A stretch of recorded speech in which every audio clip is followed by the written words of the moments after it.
On parle de politique municipale. On se sort un petit peu des débats. Il y en a eu, il y en aura un tantôt. D'ailleurs, avec M. Letourneau à midi, hein, je vous le rappelle.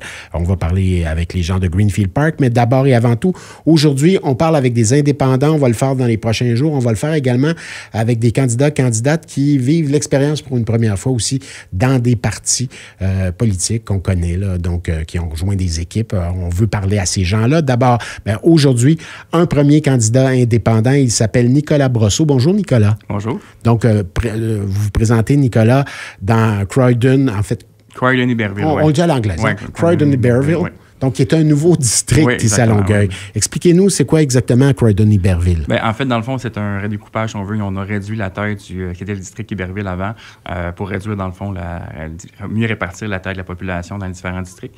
Fait que présentement, dans le fond, ça part à peu près de Montée-Saint-Hubert, ça va à peu près jusqu'au chemin de fer à la limite. Okay. Puis à la limite de Brassard d'un côté. Combien de citoyens? À peu près 9000 citoyens. 9000 citoyens. Environ, ouais. Bon, alors, première campagne électorale en ce qui vous concerne, peu importe tout mode de politique confondu? Oui, bien en fait, en termes de campagne électorale de longue durée, là, parce que bon, je suis beaucoup impliqué dans le milieu scolaire depuis des années. J'ai été commissaire parent, je suis comité de parents, puis il y a des petites élections là, dans des assemblées générales, mais c'est du vote sur place. Là, fait qu'il n'y a pas de longue campagne électorale donc, avant. Impliqué dans le monde de l'éducation, vous faites quoi dans la vie, Nicolas? Moi, présentement, je suis programmeur analyste là, pour Solio Agriculture, là, qui est une coop, dans le fond, pour les coops. OK. Ce qui vous a amené à vous présenter sur la scène municipale, c'est quoi? Bien, premièrement, c'est m'impliquer dans le milieu, j'aime ça. Là. Moi, je suis dans le milieu scolaire depuis 10 ans. Là, fait que pour moi, c'était important de continuer à redonner. Comme je dis beaucoup un peu à la blague, là, dans le fond, ce qui m'a amené au milieu scolaire, c'est mes enfants qui m'ont amené à m'impliquer là. Mes enfants grandissent, ils deviennent des citoyens. Bien, en même temps, je veux continuer à m'impliquer en tant que tel à ce niveau-là pour faire une différence dans leur vie un petit peu. Mais c'est pas juste pour ça, c'est pas juste pour eux autres. La politique municipale, la politique en général, j'ai l'impression dans le sang aussi. Là. Comme je mentionne aux gens, moi, mon grand-père était maire d'un petit village de Laurentides là, qui s'appelle le Berdo. Okay. Fait que c'est de ma famille d'être impliqué un peu dans notre milieu, de vouloir redonner, de vouloir aider. Moi, c'est beaucoup c'est tellement là. Aider les citoyens, mettre des choses en place, bâtir pour, dans le fond, s'organiser pour avoir des structures qui vont pouvoir valoriser, mettre des choses en place, dans le fond, pour les organismes, pour les citoyens, pour le communautaire. OK, donc c'est ce qui vous a amené à vous présenter, mais ça implique peut-être que dans votre secteur, il y a des choses qui vous choquent un peu, qui vous heurtent? Oui, bien, la liste est longue, mais je dirais qu'il faut faire attention. Il y a des choses, je pense qu'il faudrait améliorer. Là, vraiment, comme par exemple, ce que je parle beaucoup, c'est la vie de quartier. Dans mon secteur, il n'y a pas de vie de quartier ou presque pas. Pas de fête de voisins, pas de fête de quartier. Les gens me disent, on va à Greenfield Park ou à Brassard pour avoir des fêtes de quartier. Okay. Fait que, je trouve ça un peu dommage. On a un beau quartier, on a des beaux parcs, on a des bons citoyens. Tout le monde à qui je parle me dit, vous avez raison, on n'a pas de fête de quartier, on n'a plus rien. Fait que moi, ça serait vraiment important de ramener ça dans notre secteur. Puis j'ai même dit aux gens, moi, je veux bâtir une association de quartier. Puis même si je ne suis pas élu, je vais le faire. C'est sûr qu'être élu, ça l'aide à bâtir ces choses-là. Mais pour moi, ça me tente vraiment. Je le vois que le besoin est là. Je vois que puis ça serait vraiment intéressant. Une association de quartier. Oui, exactement. Expliquez-nous un peu. Bien, en fait, une association de quartier, ça regroupe des citoyens qui sont c'est un peu comme un OBNL. Puis là, ensemble, on organise des activités, on organise plein de choses. On peut mettre en place des plans de revalorisation des différentes artères. Il y a tellement de choses qu'on peut faire avec ça. Puis ça peut servir aussi d'une voie démocratique, par exemple, pour des citoyens qui ont des situations particulières, ou des groupes de citoyens qui cherchent un endroit pour essayer de déposer, justement, puis se structurer pour pouvoir faire entendre leur voix. Ça peut servir à ça aussi. Là. Fait que c'est vraiment un rôle de quartier, dans le fond, d'être proche des citoyens à ce niveau-là. C'est votre volonté d'être proche des citoyens, puis vous vraisemblablement, vous l'êtes. Vous me disiez que vous êtes très, très jasant, puis vous allez de porte à porte, vous manquez de temps. Expliquez-nous, dites-nous un peu ce que vous racontent les citoyens. Bien, souvent, en fait, généralement, il y a deux types de personnes. Les gens, quand je leur demande comment ça va avec la ville, ils vont me répondre « Ah, ça va bien, il n'y a pas vraiment d'enjeu. » Puis là, quand je commence à leur parler des taxes municipales, quand je commence à leur parler justement de la vie de quartier, du fait justement, l'autre élément que je parle beaucoup dans notre secteur qui me dérange beaucoup, c'est que ça arrive souvent que la ville fait des travaux temporaires, mettons d'une journée ou deux, ils bloquent les rues, bloquent les artères. C'est arrivé encore récemment dans notre coin, côté d'une école publique. Ils ont bloqué l'artère, ils ont bloqué la rue de l'école, ils ont avisé personne. Puis ça fait plusieurs fois, dans le fond, que ça se produit, puis on n'est pas avisé. Puis je pense que même l'école n'est pas au courant que la rue va être bloquée le jour même. Fait que c'est chaotique. Fait que c'est un élément que, quand je parle aux gens, vous avez raison, ça va peut-être pas si bien que ça, finalement. Il y a peut-être des choses qu'on pourrait améliorer. Fait que c'est un élément qui ressort beaucoup. Fait que quand je parle de la fiscalité municipale, en fait, dans le fond, moi... Allons-y, les taxes municipales. Exactement. En fait, il y a des éléments que les gens ne savent pas. Puis d'ailleurs, on va faire un communiqué de presse à HLS bientôt, dans les prochains jours. On va lancer une pétition. Parce que, dans le fond, comment ça fonctionne, la fiscalité municipale, vous savez, c'est un taux de taxation pour le résidentiel, peu importe la valeur de la maison, c'est le même taux pour tout le monde. Ce qu'on a réalisé, nous, dans les dernières années, avec la hausse de l'évaluation foncière, en fait, c'est que les maisons riches évaluent, la hausse de l'évaluation est beaucoup moins rapide que ceux des maisons de la classe moyenne. Ça fait en sorte que quand la ville a baissé le taux de taxation, ben il y a des maisons de riches qui ont eu des baisses de taxes quand même assez importantes. Pour vous donner un exemple, que je parle beaucoup, il y a une maison qui est passée de 2,15 millions à 2,5 millions, mais elle a une baisse de taxes de 600 $ par année. C'est quand même important. Puis ça, c'est un exemple. Il y a plein d'exemples comme ça. Par exemple, une maison qui est passée de 2,2 à 1,6 millions, donc 400 000 de plus, qui ont une hausse de 6 $ de taxes, la taxe de base. Je ne parle pas des autres montants de taxes, là, mais la taxe de base, de 6 $.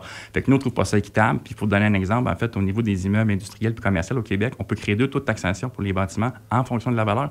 Le résidentiel, c'est pas permis.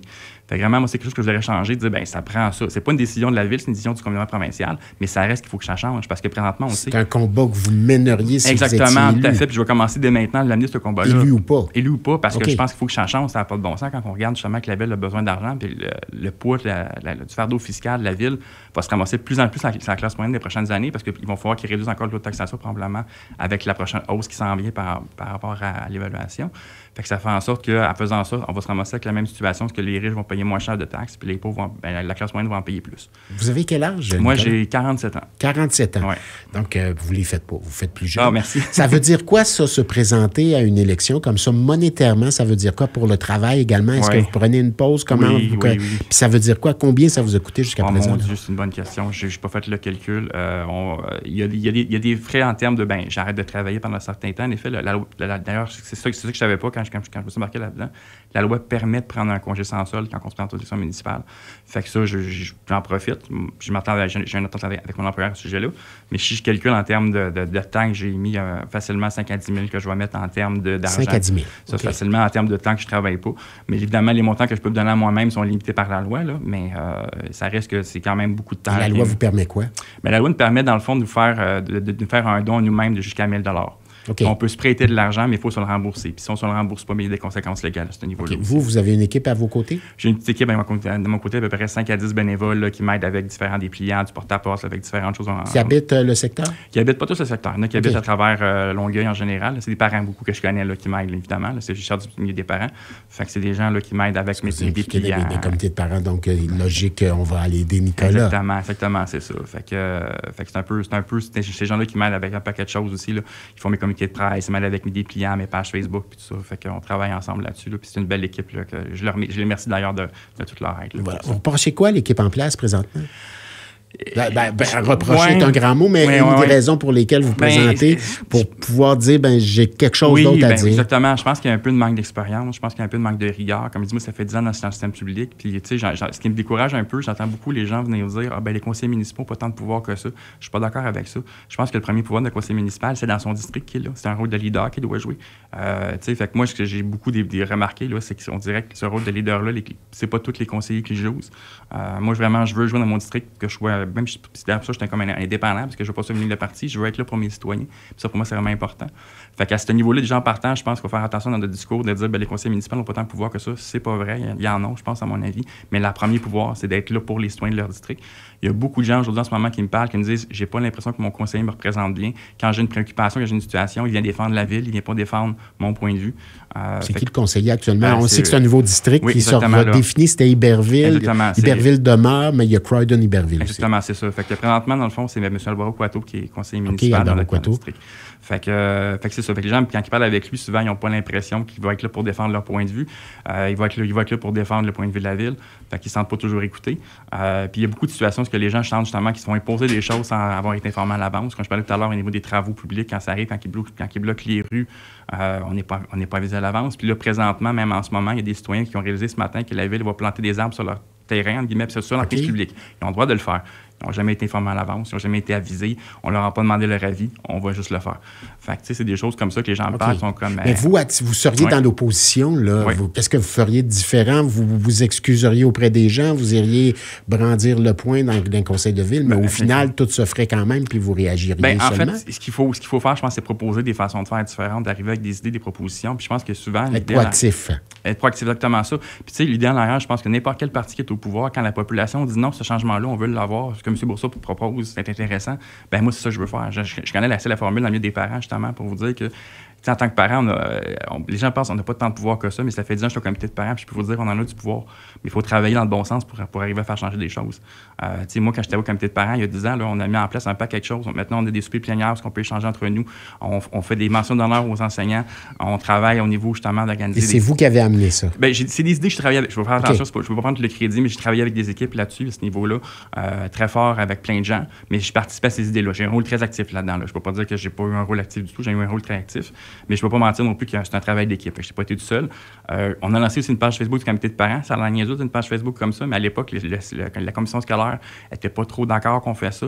Il a fallu les convaincre qu'on va faire ça comme il faut. Puis aujourd'hui, la page Facebook, on est rendu, je pense, à 4000 ou 5000 personnes qui suivent la page Facebook du comité de parents. Puis elle existe depuis 10 ans quasiment. Là. Fait que, vraiment, c'est des biens de fierté qu'on a réussi. Je pense qu'on a moyen de mettre des choses en place en tant qu'un conseil indépendant pour donner plus de transparence, faire des propositions, puis amener des beaux changements. Bon, vous avez définitivement quelque chose à dire. Donc, d'ici la fin de la campagne, vous faites quoi? Porte-à-porte, beaucoup. Porte-à-porte, beaucoup. Puis on lance... Parliez d'une pétition également que vous allez lancer. Exactement, ça s'en vient, ça aussi. Puis là, je lance des clips, en fait, aussi sur mes 10 engagements, dans le fond, pour... 10 engagements. 10 engagements pour améliorer notre ville, en fait, notre district. Bon, si on veut vous suivre, on fait quoi? On va sur notre page Facebook, Nicolas Brosseau, Croydon Iberville. Puis même sur ma page personnelle. Nicolas, il n'y a pas de H. Pas de H, exactement ça. Puis avec un S à la fin. Nicolas Brosseau, oui. Donc Croydon Iberville. Ben, on vous souhaite bonne chance. Vous pensez quoi du fait que les gens ne votent pas beaucoup à Longueuil? 34% à la dernière élection. Il y a un travail à faire là-dessus. Faire sortir le vote. Oui, vraiment. J'aurais aimé ça avoir plus de temps à travailler là-dessus, mais c'est ça. La première campagne, première expérience. Dans 4 ans, si je peux encore me faire une différence. Je ne sais pas si je vais me présenter ou pas. Si je ne suis pas élu, je suis élu, mais je veux encourager les gens à aller voter, c'est sûr et certain. Ben voilà, donc on vous souhaite bonne chance d'ici là. Merci, Nicolas. Merci beaucoup. FM 103.3